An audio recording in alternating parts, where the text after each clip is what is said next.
أهلا أصدقائي في رحلتنا من مدينة البروج نحو شمال المملكة.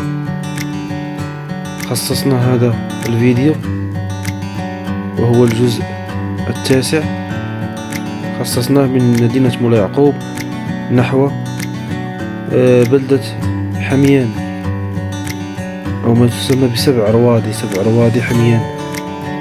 هي بلدة صغيرة، طريق عبر طبيعة خلابة. أترككم مع الفيديو لتكتشفوا ذلك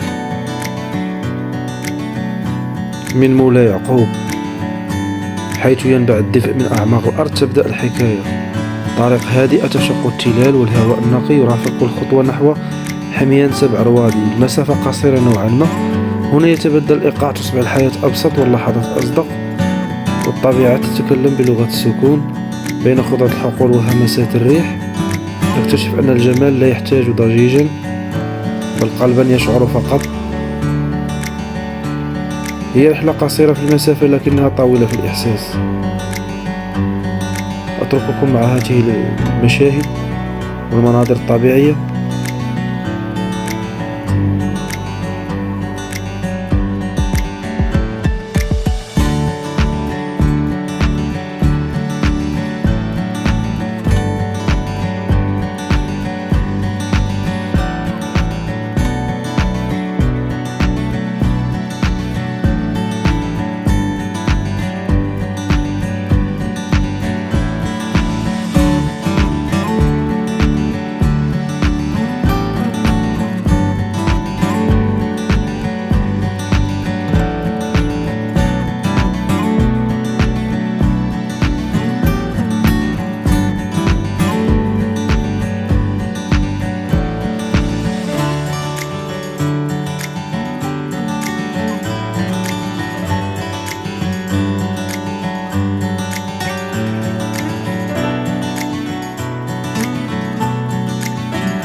أشرنا سابقا منطقة 7 رواضي. هذه المنطقة هي النواة الأولى بقبيلة حميان الهلالية سنة 1330 ميلادية، وكانت لهم استقلالية التنقل من الرشيدية إلى فاس، وبعد سنوات سيطروا على كل ضواحي فاس وإقليم مولاي يعقوب، وتحكموا في التجارة الداخلية والخارجية من فاس إلى ولاد سيدي الشيخ في سنة 1890. صنفت كأكبر قبيلة في عمالة فاس الكبرى. اليوم الذين يحافظون على نسبهم الحمياني لا يتعدون 30,000 نسمة، والباقي انتشر في باقي ربوع المملكة.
وفي ختام هذا الجزء